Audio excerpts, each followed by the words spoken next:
వాళ్ళు సురక్షితంగా తమ ఇంటికి చేరుకుంటారు. తన చెల్లికి జరిగిన విషయాన్ని తెలుసుకొని చాలా బాధపడుతూ ఉండేవాడు కళ్యాణ్. ఎప్పుడు ఆ విషయం గురించి ఆలోచిస్తూ ఉండేవాడు. రోజు రోజుకి ఆ బాధ కళ్యాణ్ని చంపేస్తుంది. దానికి ముగింపు ఇవ్వాలనుకుంటాడు. తన చెల్లిని ఎలాగైనా ఒప్పించి అబార్షన్ చేయించాలనుకుంటాడు. ఒక ప్రైవేట్ హాస్పిటల్కి తీసుకొని వెళ్తాడు.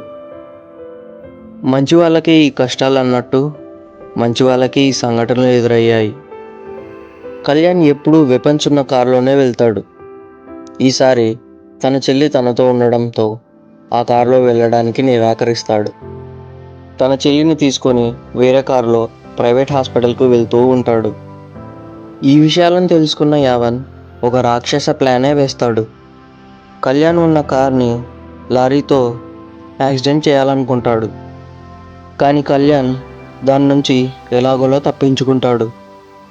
ఆ ప్రైవేట్ హాస్పిటల్కి వెళ్తారు. హాస్పిటల్ మాఫియాదని కళ్యాణ్కి తెలియదు.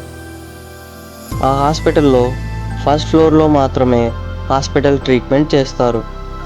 తర్వాత పై ఫ్లోర్స్ అన్నీ మాఫియాతోనే ఉంటుంది. డ్రగ్స్ ఇంకా వెపన్స్ డీలింగ్ జరిగేవి. కళ్యాణ్ని హాస్పిటల్లోకి వెళ్ళడానికి నిరాకరిస్తారు. కాంపౌండర్లు కళ్యాణ్ని అడ్డుకుంటారు. ఇక్కడితో ఆగిపో, ఇక్కడ ట్రీట్మెంట్ చేసే వాళ్ళకు ఒకటే ఎంట్రీ ఉంది అని అంటారు. కళ్యాణ్ అక్కడితో ఆగిపోతాడు. కానీ కళ్యాణ్కి ఏదో డౌట్ వస్తుంది. ఏదో తప్పు జరుగుతుంది అని అనిపిస్తుంది. ఓపికతో అక్కడే కూర్చొని ఉంటాడు కళ్యాణ్.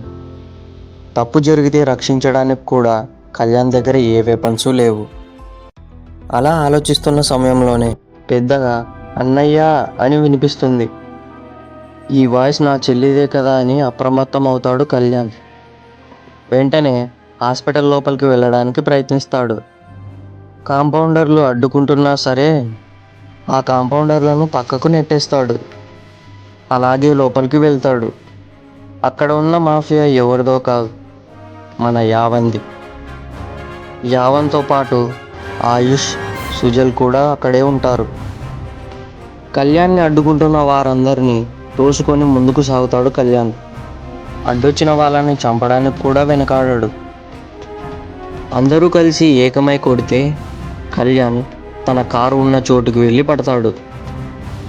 ఒక్కసారిగా కళ్యాణ్కి దిమ్మ తిరిగిపోతుంది. ఏ వెపన్స్ కూడా దొరకవు. ఎలాగైనా తన చెల్లిని కాపాడాలనుకుంటాడు. నా ప్రాణం పోయినా పర్వాలేదు, నా చెల్లిని కాపాడాలనుకుంటాడు కళ్యాణ్. చెల్లి ప్రాణమే ముఖ్యం అనుకొని ఏదైతే అది అయిందని మాఫియాని తోసుకుంటూ ముందుకు సాగుతాడు. వాళ్ళు గన్స్తో షూట్ చేస్తూ ఉంటారు. ఆ బుల్లెట్ల నుంచి తప్పించుకుంటున్న కళ్యాణ్ వెపన్స్ కోసం చూస్తాడు.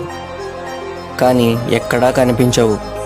ఎమర్జెన్సీ బాక్సులో గొడ్డళ్ళు ఉంటాయి. తన చేత్తో ఎమర్జెన్సీ బాక్సును విరగ్గొడతాడు. ఆ గొడ్డలను చేతబట్టి రక్తపాతాన్ని సృష్టిస్తాడు. ఆ గొడ్డల్ని చేతబట్టి ముందుకు సాగుతాడు. అలా తీవ్ర రక్తంతో మాఫియాలో ఉన్న వాళ్ళు శవాలైపోతారు. ఆ సమయంలో తన దగ్గర ఉన్న గొడ్డలి యొక్క కర్ర విరిగిపోతుంది. అప్పుడు కళ్యాణ్ ఆ గొడ్డలి భాగాన్ని తన చేతికి ధరించి ఆ మనుషులను చంపుతూ ఉంటాడు. చెల్లిని తన వైపు తీసుకొని వారిని చంపేస్తూ ఉంటాడు. యావన్ గురించి కళ్యాణ్కి కూడా తెలుసు. కానీ యావన్ని డైరెక్ట్గా చూడడం అదే మొదటిసారి. విక్ర ఫ్యామిలీకి మిత్ర ఫ్యామిలీకి గొడవ ఉండడం కూడా తెలుసు కళ్యాణ్కి. అలా తీవ్ర పోరు జరుగుతుంది. ఆ క్రమంలో సుజల్, ఆయుష్ చనిపోతారు. వాళ్ళ తలలను నరికి యావన్ కాళ్ళ ముందు పడేస్తారు. అక్కడికి వచ్చిన యావన్ మాత్రం మిగిలిపోతాడు. అక్కడి నుంచి ఎస్కేప్ అవుతాడు. తన చెల్లిని కాపాడుకొని అదే రక్తపు బట్టలతో వేరే హాస్పిటల్కి వెళ్ళి తన చెల్లికి అబార్షన్ చేపిస్తాడు. కళ్యాణ్ తన చెల్లిని తీసుకొని ఇంటికి వెళ్ళిపోతాడు. ఇక వీరి వల్ల ఏ ప్రాబ్లం ఉండదు అనుకుని ఉంటాడు కళ్యాణ్. అలా కొన్ని రోజులు గడుస్తాయి. ఈ సంఘటనల తర్వాత కళ్యాణ్ చాలా అప్రమత్తం అవుతాడు.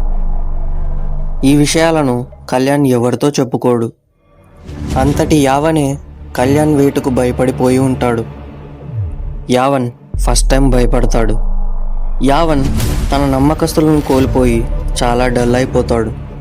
విక్ర ఫ్యామిలీపై ఇంకా పగని పెంచుకుంటాడు.